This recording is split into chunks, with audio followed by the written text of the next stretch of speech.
Welcome to bird media. నేను మీ పవన్ కృష్ణమూర్తి. ఆంధ్రప్రదేశ్ శాసనసభ సమావేశాలు వాడివేడిగా జరుగుతున్నాయి. ముఖ్యంగా డిఎస్సికి సంబంధించి శాసన మండలి దద్దరిల్లుతుంది ఒక పక్కన. దాని మీద పట్టుబడుతూ విపక్షాలు చేస్తున్నటువంటి ఆందోళన ఇవన్నీ కూడా ఒకవైపు, అండ్ శాసనసభలో ప్రశ్నోత్తరాల సమయాలని లేదా మిగతా టాపిక్స్ అని అన్నీ కూడా కామన్గానే అవుతున్నాయి. అయితే ఇందులో కొన్ని అంశాలు చాలా కీలకంగా మారుతున్నాయి. ముఖ్యంగా ఎల్నినో ప్రభావం మీద చంద్రబాబు నాయుడు గారు చేసినటువంటి ప్రసంగం కావచ్చు, రైతాంగం గురించి, అలాగే వర్షాభావ పరిస్థితులు, నీటిపారుదల వీటన్నిటి మీద మళ్ళీ సుదీర్ఘంగా ఆయనలో ఉన్నటువంటి ఆ విద్వత్తుని నిన్న బయటికి తీసుకొచ్చారనలో అతిశయోక్తి లేదు. ఇక కోటంరెడ్డి శ్రీధర్ రెడ్డి గారు చాలా సరైనటువంటి సమయంలో సరైనటువంటి ఒక పాయింట్ని చాలా పద్ధతిగా, హుందాగా ఏం చెయ్యాలి అనేది చాలా స్పష్టంగా చెప్పారు. బికాస్ లాస్ట్ ఇయర్ జరిగినటువంటి ఒక దుర్ఘటన ఇప్పటికీ మన కళ్ళ ముందే ఉంది. కర్నూలులో బస్సు ప్రమాదం గుర్తుందిగా. తర్వాత సీసీటీవీ ఫుటేజ్ వచ్చింది, అంతా అయ్యింది. బట్ అందులో ఉన్నటువంటి పరిస్థితి, ఆ బస్సు దగ్ధమయ్యి అందులో ఎంతమంది చనిపోయారు, ఎవరు ఏంటి అనేది కనీసం బయటికి రావడానికి కూడా లేనటువంటి ఒక పరిస్థితి వాళ్ళకి ఎదురవ్వడం, ఇదంతా. ఆ తర్వాత మళ్ళీ మాట్లాడుకున్నాం. ఇక మొదలెడతారు తనిఖీలో, వారం రోజులు టప టప టప రోడ్డు మీద బూట్ల సౌండ్లు వినిపిస్తాయి, ఆ తర్వాత మళ్ళీ మామూలే అని. ఆ తర్వాత కూడా ఈ స్లీపర్ బస్సులు ఏవైతే ఎక్కువగా వెళ్తున్నాయో హైవేల మీద, నిజంగా అవి ఒక యమధర్మరాజు వాహనాలలాగే ఉన్నాయి. గతంలో మనం చెప్పుకున్నటువంటిది సరిగ్గా రేపు అక్టోబర్కి ఏడాది అవుతుంది. రేపు అక్టోబర్ కరెక్ట్గా ఇప్పుడు 10 నెలలు అయింది మనకి కర్నూలు బస్సు ఘటన. ఆ తర్వాత మళ్ళీ వరుసగా జరుగుతూనే వస్తున్నాయి. సో ఈ విషయం మీద కోటంరెడ్డి శ్రీధర్ రెడ్డి గారు చాలా అద్భుతమైనటువంటి వ్యాఖ్యానం చేశారు. ఒకసారి అసెంబ్లీలో ఆయన మాట్లాడింది చూద్దాం. అధ్యక్ష, ఈ యొక్క స్లీపర్ బస్సులు ప్రమాదాలు ఎంత ఘోరంగా తయారయ్యాయంటే, గంట ముందో 2 గంటల ముందో కుటుంబ సభ్యులు ఇంట్లో వాళ్ళకు ఫోన్ చేసి మేము వచ్చేస్తున్నాం అని చెప్తే, ఆ గంట 2 గంటల్లో వాళ్ళు రాకుండా వాళ్ళు చనిపోయారని చెప్పని వార్తలు వచ్చే పరిస్థితి. అధ్యక్ష, ఇందుకు ప్రధాన కారణం ఈ స్లీపర్ బస్సుల్లో ఏమాత్రం ప్రమాణాలు పాటించడంలా. 2 డ్రైవర్లు ఉండాలా, కానీ ఒక్క డ్రైవరే ఉంటున్నారు. సేఫ్టీ మెజర్మెంట్స్ ఏమీ కూడా తీసుకోవటంలా, ఎక్కడా కూడా పాటించడంలా. అన్నిటికీ మించి మద్యం తాగి కొంతమంది ఆ వాహనాలు నడుపుతూ ఉన్నారు. ఆ మద్యం తాగారా లేదా అన్న టెస్టులు నిర్వహించడంలా. అదేవిధంగా ఎమర్జెన్సీ ద్వారాలు ఉండాలా. ఆఖరికి ఈ ప్రైవేట్ బస్సుల, స్లీపర్ బస్సుల యాజమాన్యాలు కక్కుర్తికి లోబడి ఆ యొక్క ఎమర్జెన్సీ గేట్లను కూడా క్లోజ్ చేసి స్లీపర్లు ఏర్పాటు చేసి అన్ని రకాల ఇబ్బందులు జరుగుతూ ఉన్నాయి. అధ్యక్ష, 10 ప్రమాదాలు జరిగితే నాకు తెలిసి దాంట్లో 1-2 ప్రమాదాలు, మిగతా ఎన్ని కూడా నిర్లక్ష్యంగా జరిగిన ప్రమాదాలు. ఆ నిర్లక్ష్యంగా జరిగినప్పుడు, ఆ నిర్లక్ష్యంగా ప్రాణాలు కోల్పోతే వారి మీద ప్రమాదాల కేసు పెట్టకుండా, అంటే యాక్సిడెంట్ కేసు పెట్టకుండా హత్య కేసు పెట్టాలని, ఇంపార్టెంట్ మ్యాటర్, హత్య కేసు పెట్టాలని, పీడీ యాక్ట్ పెట్టాలని చెప్పి నేను కోరుతూ ఉన్నా. ఎందుకని చెప్తున్నాడు అధ్యక్ష, ఇందాకే చెప్పా మీకు, ఒక యాక్సిడెంట్ 10 యాక్సిడెంట్లో ఒక యాక్సిడెంట్ జరిగితే దాని మామూలు యాక్సిడెంట్, కానీ నిర్లక్ష్యం కారణంగా ఆ యొక్క మనుషులు చనిపోతే ఎంత బాధాకరమో, ఆ కుటుంబాల శోకం ఎవరు చెప్పుకోవాలో ఒక్కసారి ఆలోచన సాగించండి. కాబట్టి వాళ్ళ మీద కఠిన చర్యలు తీసుకోవాలా.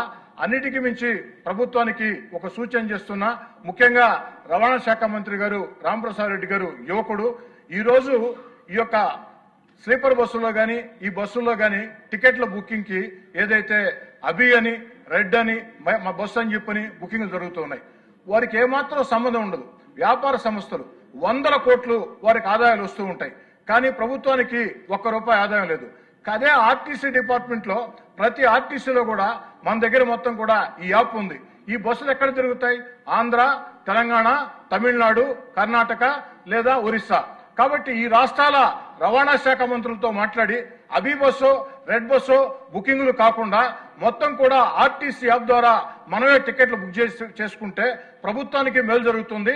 తద్వారా ఆ టికెట్లు బుక్ చేసేటప్పుడు ఆర్టీసీ మన కంట్రోల్లో ఉంటుంది. కాబట్టి ఆర్టీసీ అధికారులు అన్ని ప్రమాణాలు ఉన్నప్పుడే ఆ బస్సులకి పర్మిషన్లు ఇస్తారు. ఆ విధంగా చర్యలు తీసుకోవాలని చెప్పి కోరుకుంటూ, చిట్ట మాట అధ్యక్ష, మంత్రి గారు ఏం చెప్పారంటే 25-26లో ఎన్ని కేసులు బుక్ అయినాయంటే 22,272 కేసులు బుక్ అయ్యాయని చెప్పడం జరిగింది. దాని మీద ఎంత పెనాల్టీలు వేశారంటే 21,75,00,000 పెనాల్టీ వేసామని చెప్పడం జరిగింది. అంటే సగటున 9,570 రూపాయలు. అధ్యక్ష, రవాణా శాఖ అధికారులు, కింది స్థాయి అధికారులు ఈ స్లీపర్ బస్ యాజమాన్యాల మీద ఎంత ప్రేమ ఎందుకు? ఒక ఆటో పట్టుకుంటే 10,000 వేస్తున్నారు, స్కూటర్ పట్టుకుంటే 10,000 వేస్తున్నారు.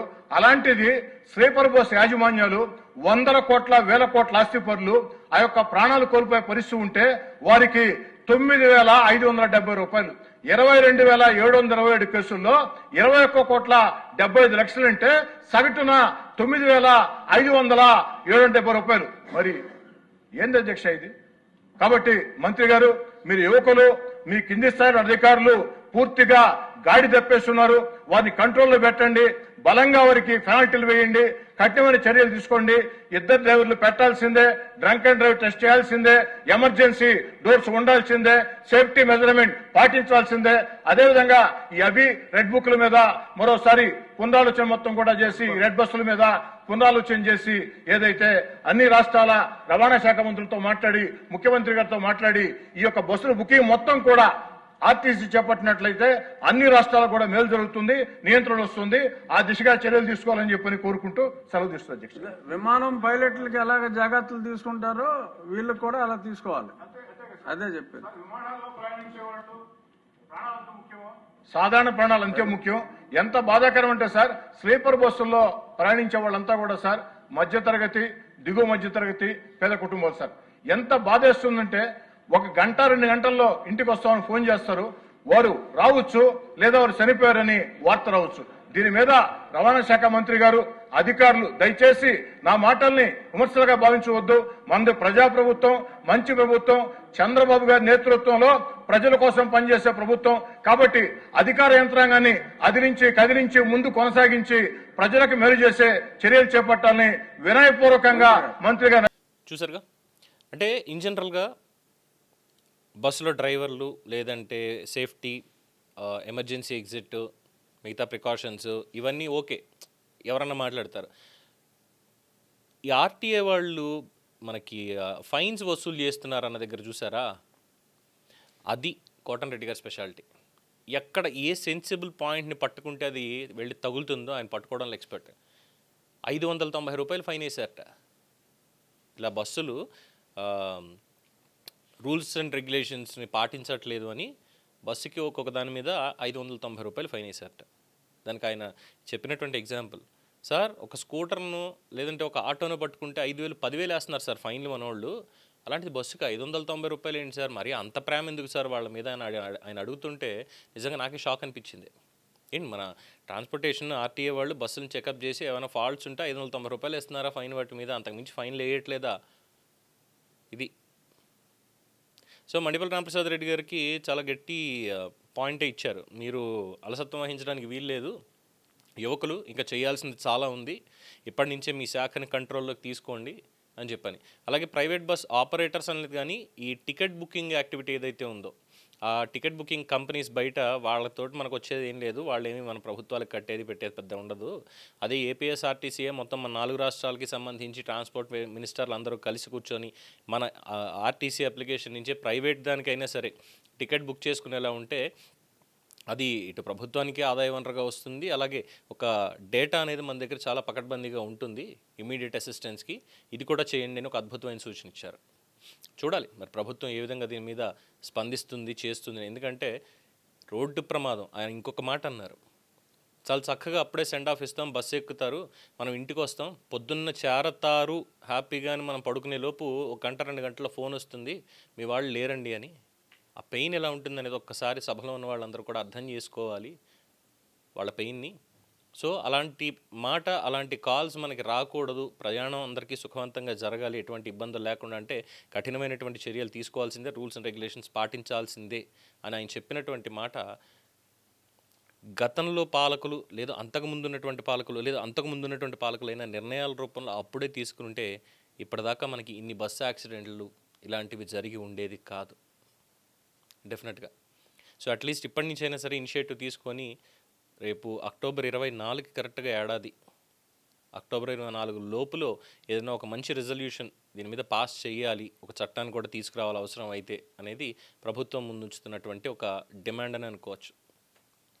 మరి డిమాండ్ యాక్సెప్ట్ చేసి ప్రజలకు మంచి కోసం చేస్తారా ప్రభుత్వం, లేదు దీన్ని కూడా ఇంకొక హామీలా పక్కన పెట్టేస్తారా? Let's wait and see. దీని మీద మీ అభిప్రాయం తెలియచేయండి. చూస్తూనే ఉండండి ది బర్డ్ మీడియా.